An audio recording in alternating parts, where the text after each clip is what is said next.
नमस्ते, म रजित चौलागाई स्वप्न डिजिटलबाट राज कुरा गर्दैछु लाइटिङ र रेन्डरिङको बारेमा। हामीले लास्ट टाइम यो लो पोली सिन बनाएको थियौँ हो, तर यसलाई कुनै लाइट हालेको थिएन अथवा रेन्डरिङ गरेको थिएन हो। फर्स्टमा के हुन्छ भन्दाखेरि हामीले यो सोलिड मोडमा काम गरिरहेको छौँ हो। सोलिड मोडमा काम गरिराख्दाखेरि चाहिँ सबै कुरा उस्तै देखिन्छ कि, लाइक यो पनि सोलिड देखिन्छ हो। तर मैले जेड थिचेर मटेरियल प्रिभ्यूमा गएर हामीले केही चेन्जेस गरेको थियौँ। मटेरियल प्रिभ्यूमा के देखिन्छ भन्दाखेरि यसमा जुन मटेरियल्सहरू अप्लाई भएको छ नि त्यो देखिन्छ क्या। तर यसमा लाइटिङ स्याडोजहरू केही देखेको छैन। त्यो गरेर हामीले के गर्नुपर्छ भने फेरि जेड थिचेर रेन्डर्ड मोडमा गयो भने के हुन्छ त, लाइट स्याडोजहरू देखिन्छ। अहिले केही पनि देखिएन नि, किन भन्दाखेरि अहिले हाम्रोमा यहाँ यो सिनमा कुनै पनि लाइट अप्लाई भएको छैन क्या। हुन त ब्लेन्डरले डिफल्टली एउटा क्यामेरा र एउटा लाइट चाहिँ डिफल्टली दिइदिन्छ। अनि तर अहिले मैले यो डिलिट गरिदिएको छु जस्ट तपाईँहरूलाई देखाउनलाई कि कुनै पनि लाइट भएन सिनमा भने त्यो केही पनि देखिँदैन क्या। किनभने लाइटले नै सिनलाई लिड गर्ने हो, अनि त्यसपछि कसरी लिड गर्न सक्छौँ भनेर चाहिँ त्यो हामीले खेलाउन सक्छौँ क्या। पहिला चाहिँ क्यामेराको बारेमा हल्का कुरा गरिहालेँ। जस्तो यो क्यामेरा हाम्रो यता छ हो। यो क्यामेराको सेटिङ्स जानु पऱ्यो भने क्यामेरामा क्लिक गऱ्यो भने क्यामेराको सेटिङ्सहरू आउँछ। जस्तै 50 मिलीमिटरको क्यामेरा छ, डेप्थ अफ फिल्ड चाहिन्छ कि चाहिँदैन। डेप्थ अफ फिल्ड भयो भने ब्याकग्राउन्ड्सहरू ब्लर हुन्छ हो। अब 2.8 छ, मैले 1.8 गरिदिएँ। कुन चाहिँ एरियामा फोकस गर्ने भनेर, कुन चाहिँ अब्जेक्टमा फोकस गर्ने भनेर यताबाट सेलेक्ट गर्न पनि मिल्छ। तर अहिले मैले डेप्थ अफ फिल्ड अफ गरिदिएँ। डेप्थ अफ फिल्ड भनेको बेसिकली ब्याकग्राउन्ड ब्लर हुन्छ भनेर बुझ्नु न। अनि त्यस्तै गरी अरू सेटिङ्सहरू तपाईँले खेलाउन सक्नुहुन्छ। मोस्टली त यो मिलिमिटर चेन्जेस गर्नुभयो भने तपाईँले कति वाइड, कति डिप अथवा कति न्यारो भनौँ त्यो कसरी खिच्ने त्यो डिटर्माइन गर्छ यसले। अहिले मैले 50 मिलीमिटरमै छोडिदिएँ, स्ट्यान्डर्ड हो 35-50 भनेको स्ट्यान्डर्ड हो। अनि मलाई यताबाट क्यामेरा देखाउन मन लाग्यो अरे म के गर्छु भन्दाखेरि भ्यूमा जान्छु, align active camera to view गरेँ भने सो त्यो मैले जता राखेको छु त्यो त्यसमा अलाइन गरेर त्यसले क्यामेराको प्लेसमेन्ट गरिदिन्छ। क्यामेरा अलिकति यता थियो अघि न, तर अहिले क्यामेरा एउटा यता यहाँ राखिदियो कि। सो यो क्यामेरा यसको नाम पनि चेन्ज गर्न सकिन्छ, क्यामेरा 1 जसरी केही राख्न सकिन्छ हो। तर अहिले मैले यतिकै क्यामेरा 1 राखेर छोडिदिएँ। अब के गर्न सकिन्छ भन्दाखेरि लाइट एड गर्नलाई सिफ्ट र मैले यहाँ राइट क्लिक गरेँ भने त्यो कर्सर त्यहाँ जान्छ। अनि त्यसपछि सिफ्ट ए थिचेँ भने यहाँ तल लाइट हुन्छ। हामीले अब्जेक्ट्सहरू बनाउँदाखेरि मेसतिर गएर अब्जेक्ट्सहरू एड गरेको थियौँ नि, त्यस्तै गरी यहाँ लाइट पनि एड गर्न मिल्छ कि। अब मैले सनलाइट एउटा एड गरिदिएँ हो। सनलाइट एड गर्दैछु के हुन्छ भन्दाखेरि यहाँ सेटिङ्स आउँछ क्या। यतापट्टि एउटा ल्याम्प जस्तो आइकन आयो, अब्जेक्ट डाटा प्रपर्टिज भनेर। त्यो अब यतापट्टि मैले यसको सेटिङ्सहरू चेन्ज गर्न मिल्छ क्या। यसको पोजिसन त यतातिरबाट चेन्ज गर्न मिल्छ। सनलाइटमा चाहिँ पोजिसन भन्दा पनि डिरेक्सन इम्पोर्टेन्ट हुन्छ। यो येल्लो पोइन्ट छ नि, यो येल्लो पोइन्टले डिरेक्सन बताइरहेको छ कि सनलाइट सिधै तल आइरहेछ अहिले। तर जेनरली त्यस्तो हुँदैन। मिड डेमा पनि अलमोस्ट यस्तो हुँदैन, साइडबाट आइरहेको हुन्छ। त्यही भएर यसरी सनलाइटलाई एमुलेट गर्नु छ भने साइडबाट ल्याइदिएँ कि। अब स्ट्रेङ्थ 1 मात्रै छ यसको। तपाईँको पहिला स्ट्रेङ्थ 100 अथवा 1000 गरिदिएको हुनसक्छ, ब्लेन्डरले डिफल्ट लियो। त्यो गऱ्यो भने एकदमै ओभर एक्सपोज हुन्छ। त्यही भएर तपाईँले घटाएर 5 तिर अथवा कतितिर ल्याउन सक्नुहुन्छ हो। अब यहाँ स्याडो दिने कि नदिने भनेर स्याडोको अप्सन भन्छ। स्याडै भएन भने चाहिँ तपाईँको लाइटिङको त्यो डेप्थ हुँदैन, त्यस कारणले राम्रो देखिँदैन। अब कन्ट्याक्ट स्याडो भनेको छ। कन्ट्याक्ट भनेको चाहिँ जस्तै एउटा अब्जेक्टले अर्कोलाई छोएको छ अनि एउटा अब्जेक्टले अर्कोलाई छेक्या छ भने त्यसले स्याडो दिने कि नदिने भने जस्तो कुरो हो। जस्तै अनि कन्ट्याक्ट स्याडो अफ गरिदियो भने कन्ट्याक्ट स्याडोजहरू अफ हुन्छ। अन गरिदियो भने जेमा कन्ट्याक्ट भएको छ त्यसले चाहिँ स्याडोज हालिदिन्छ कि। अहिलेलाई चाहिँ मैले अफ गरिदिइराखेँ हो। तपाईँले अन गर्न पनि सक्नुहुन्छ। अर्को कुरा इम्पोर्टेन्ट भनेको यो लाइटको टाइप्सहरू। अनि त्योभन्दा अगाडि क्विकली एउटा 3 पोइन्ट लाइट सेटअप देखाइहालौँ। 3 पोइन्ट लाइट सेटअप भनेको चाहिँ कस्तो हुन्छ भने यदि तपाईँको यो क्यारेक्टर्सहरू देखाइराख्नु भएको छ एनिमेट गर्नलाई सिन्सहरू भने 3 पोइन्ट सेटअप जेनरली युज गरिन्छ। त्यसको लागि अब मैले यो सनलाई यो कलेक्सनभित्र राख्दिएँ अनि फेरि कमान्ड हिँडेर कपी गरेँ हो। अनि त्यसपछि के गरिदिन्छु त, यसलाई यता लगिदिन्छु अनि त्यसपछि हल्का पछाडि लगिदिन्छु। 3 पोइन्ट भनेको चाहिँ यो की लाइट हो भने, की लाइट भनेको मेन लाइट भने यसले फिल लाइट जस्तो काम गर्छ क्या। यो फिल लाइटलाई अब मैले यसको डिरेक्सन यतातिर गरिदियो भने यसले स्याडोजलाई फिल गरिदियो नि। यताबाट हार्ड स्याडोज आइरहेको थियो, अब यसले त्यताको स्याडोजहरू फिल गरिदियो क्या। फिल लाइट जेनरली की लाइट भन्दा अलिकति कम हुनुपर्छ। त्यस कारणले 1 स्ट्रेङ्थ दिँदा पनि भयो अथवा 2, 3 तपाईँलाई अब कतिको स्याडो चाहिन्छ त्यो अनुसार दिँदा भयो कि। अनि अब तपाईँले जति कम गर्नु, यसमा मैले 0 गरिदिएँ भने अघिको हार्ड स्याडोजहरू थियो। अब त्यो हार्ड स्याडोज हटाउन सकेँ नि त मैले फिल लाइट युज गरेर। यसलाई सफ्ट बनाउन सकेँ नि।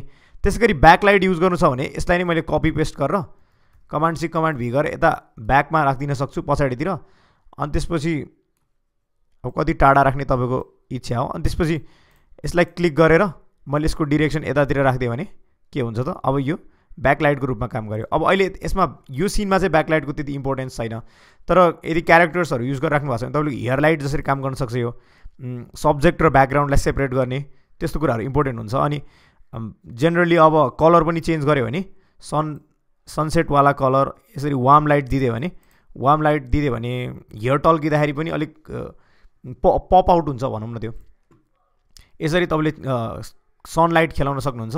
अनि यो कलर मैले चेन्ज गर्नु पऱ्यो भने चाहिँ यसरी कलर चेन्ज गर्न सक्छु। यहाँ गएर कलर चेन्ज गर्नु भनेको त्यो लाइटको कलर चेन्ज गर्नु, तर त्यो लाइटको कलर चेन्ज गर्दाखेरि त्यो अब्जेक्टको हामीले जुन मटेरियल हालेको हुन्छौँ नि अथवा टेक्स्चर हालेको हुन्छौँ नि त्यसले पनि बिहेभियर भन्नुको मतलब त्यसले पनि इन्भाइरोमेन्टमा कसरी इन्टरेक्ट गर्छ त्यसमा पनि फरक परेर हुन्छ क्या यो कलरले चाहिँ।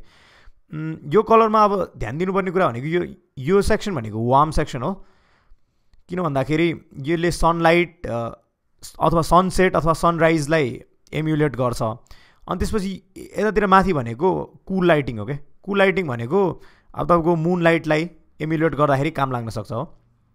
अहिले यतिकै छोडिदिएँ मैले। अब मैले के गरिदिएँ भन्दाखेरि मलाई यो सनहरू चाहिएको छैन, त्यस कारणले मैले डिलिट गरिदिएँ।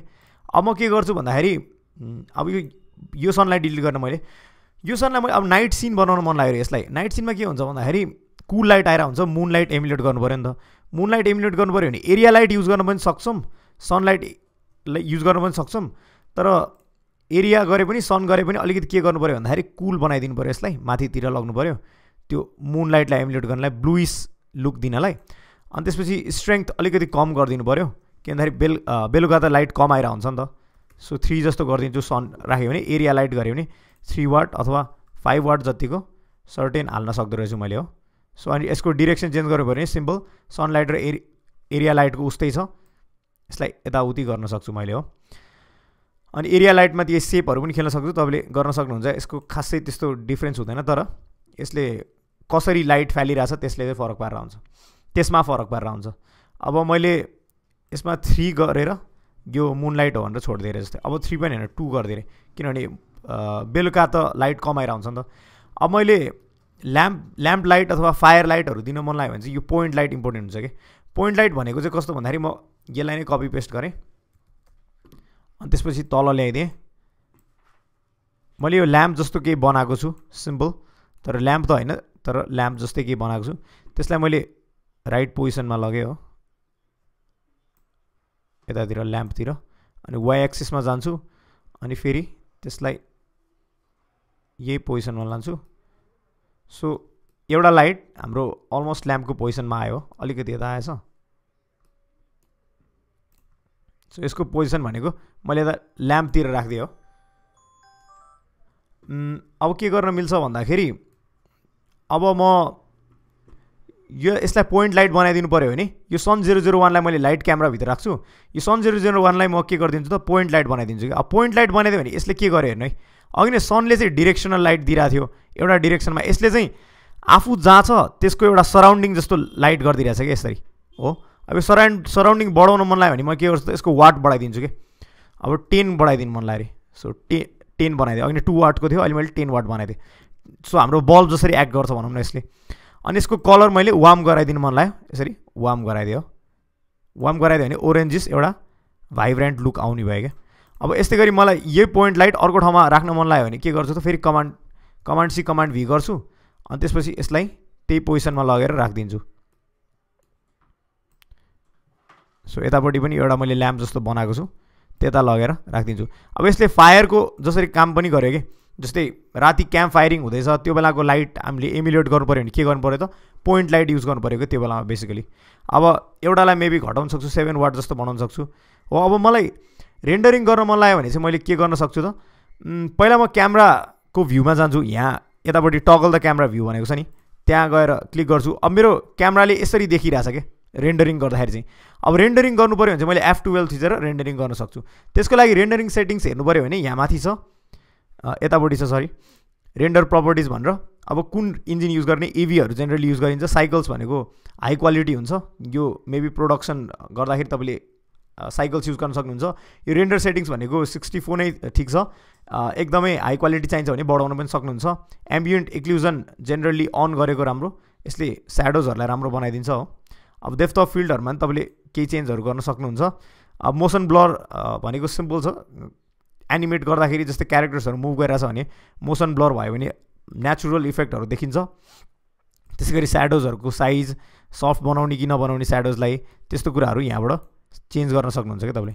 इन्डिरेक्ट लाइटिङ भनेको छ। सो यो सेटिङ्सहरूसँग तपाईँले जेनरली त मिलेर आएको हुन्छ सबै, तर तपाईँले चेन्ज गर्न सक्नुहुन्छ। कलर म्यानेजमेन्ट पनि छ, त्यो पनि चेन्ज गर्न सक्नुहुन्छ। जस्तै एक्सपोजर बढाउन घटाउन मन लाग्यो भने यहाँबाट अहिले मैले 0 गरिदिएँ एक्सपोजर। अनि फिल्मिक भन्ने फिल्मिक लग भन्यो भने लग क्यामेराको लक सेटिङ हुन्छ नि, त्यस्तोमा यसले एक्सपोर्ट गरिदिँदो रहेछ भनौँ। तर अहिले मैले फिल्मिक नै छोडिदिएँ, यसले राम्रो देखिरहेछ हो। अनि मैले यसलाई रेन्डरिङ गर्न मन लाग्यो भने के गर्नु पऱ्यो त, क्यामेराको भ्यूमा जान्छु, ठिक छ कि छैन चेक गर्छु, F12 थिचेँ भने यो रेन्डरिङ हुन्छ। अनि यसको आउटपुट प्रपर्टिज भन्ने यहाँ हुन्छ, त्यो म अहिले यो रेन्डरिङ भइसकेपछि देखाइ नै हाल्छु। रेन्डरिङ भइसकेपछि यसले PNG-मा एक्सपोर्ट गरिरहेछ क्या अहिले PNG-मा एक्सपोर्ट गरिरहेछ। अब यहाँ गएर मैले सेभ गर्न पनि सक्छु, कतै गएर इमेजमा गएर सेभ एज गर्न पनि सक्छु तपाईँलाई। अनि जस्तै यो मैले ब्लेन्डरमा बनाएको सिन भनेर तपाईँले एक्सपोर्ट गर्न सक्नुहुन्छ क्या। तर अहिले मैले यसलाई काट्दिएँ। अब मलाई लास्ट कुरा देखाउन मन लाग्यो भने आउटपुट प्रपर्टिज भनेर, जस्तै यहाँ मैले क्यामेरा गर्दाखेरि त अहिले यो आस्पेक्ट रेसियो 16:9 छ नि, 1920/1080 पिक्सल्स। यसलाई मैले 1920 नै फेरि हालिदिएँ भने 1920 फेरि हालिदिएँ भने स्क्वायर भन्छ कि। अब यो इन्स्टाग्रामको लागि मैले यो युज गर्न सक्छु क्या बेसिकली। आस्पेक्ट रेसियो 1/1 भयो। अब मैले 1080 गर्दाखेरि आस्पेक्ट रेसियो अलिक डिफ्रेन्ट थियो कि 16:9 थियो कि। अनि फ्रेम रेट तपाईँले अब 24 FPS भनेको स्ट्यान्डर्ड हो। अलिकति अब मेबी स्लो मोसन्सहरू गर्नु छ भने 60 पनि खिचेर हुन्छ क्यामेरामा, तर एनिमेसनमा जेनरली 24 नै स्ट्यान्डर्ड हुन्छ, त्यही भएर यो चेन्ज गर्नु परेन। अनि PNG मा यसले एक्सपोर्ट गरिरहेको छ हो। अब हाई क्वालिटी चाहिँ भने TIFF पनि हुन्छ, JPEG भनेको अलिकति लो क्वालिटी हुन्छ हो। तर PNG भनेको स्विट स्पट हो, PNG-मै एक्सपोर्ट गर्दा हुन्छ वेबहरूको लागि बनाएको हो भने। अनि अब लास्टली मैले देखाउन खोजेको चाहिँ एउटा स्पटलाइट भन्ने छ, त्यसको लागि म यो एरिया लाइटमा गएँ। अनि लाइट प्रपर्टिजमा गएँ भने स्पटलाइटले चाहिँ के गर्छ भन्दाखेरि त्यो स्पट जस्तो कि हाम्रो जेनरली स्टेजमा हुन्छ नि, स्टेजको लाइट जस्तो एक्ट गर्छ क्या यसले। स्टेजको लाइट जसरी एउटा स्पटमा मात्रै यसले जुन स्पट देखाइरहेको छ नि अहिले, त्यो स्पटमा पठाइदिन्छ लाइट। अब यसलाई मैले बढाउन मन लाग्यो अरे 10 मेबी 30 बनाइदिन्छु, अनि क्लियरली देखिन्छ होला। मेबी इभन 50 बनाइदिन्छु, अनि राम्रोसँग देखिन्छ। सो स्पटलाइटले यो यस्तो कर्भ जसरी आइरहेछ नि, त्यो यति लाइटको पार्ट यति स्याडो पार्ट भनेर त्यो चाहिँ यो स्पटलाइटले गरे हो क्या। स्पटलाइट चाहिँ यहाँदेखि यसले जहाँ स्पट फिक्स गरेको छ त्यो स्पटमा मात्रै यसले लाइट दिइरहेछ क्या। सो 4वटा टाइप अफ लाइट हुन्छ, तपाईँले अब कुन बेलामा कस्तो युज गर्ने भनेर आफूले डिसाइड गर्नुपर्ने हुन्छ। अनि यसै गरी लाइटिङलाई ध्यान दिनु होला। अनि त्यसपछि लास्ट कुरा मैले देखाउन खोजेको चाहिँ वर्ल्ड सेटिङ्समा गएर सर्फेसमा तपाईँले जेनरली पहिला मैले ब्याकग्राउन्ड युज गरेँ हो, स्काईको टेक्स्चर्सहरू पनि युज गर्न सक्नुहुन्छ। पहिला यहाँ तपाईँको खासै यस्तो हुन्छ कि यो भ्यू पोर्ट जस्तो सेड आइरहेको हुन्छ नि त, तर तपाईँले यहाँ सर्फेसमा गएर ब्याकग्राउन्ड क्लिक गर्नुभयो, अनि त्यसपछि अब यहाँ कलर कुन कलर युज गर्नु मलाई, अब मैले स्काईलाई एम्युलेट गर्नलाई जेनरली ब्लू गरेको थिएँ यसरी। सो ब्लू इस राखिदिएँ मैले। अनि त्यसपछि स्ट्रेङ्थ यसको अब कति 10 राखिदिएँ भने एकदमै भाइब्रेन्ट हुन्छ हो। यसरी तपाईँले चेन्ज गर्न सक्नुहुन्छ। अनि फेरि म क्यामेरामा गएँ, ठिक लाग्यो, अनि एक्सपोर्ट रेन्डर गर्नलाई मैले के गर्छु त F12 थिच्छु। अनि त्यसपछि यसले मेरो PNG-मा एउटा रेन्डर गरिदिन्छ कि स्पटलाइट सहित रेन्डर गरिदिनु भयो अहिले चाहिँ। सो यसै गरी तपाईँले लाइटिङहरू खेलाउन सक्नुहुन्छ हो। लाइटिङ एकदमै इम्पोर्टेन्ट हुन्छ कुनै पनि सिन्सहरूमा, अनि लाइटिङलाई ध्यान दिँदै गर्नु होला। अनि यस्तै रमाइलो ट्युटोरियल्सहरूको लागि चाहिँ स्वप्न डिजिटललाई सब्सक्राइब गर्नु होला। धन्यवाद।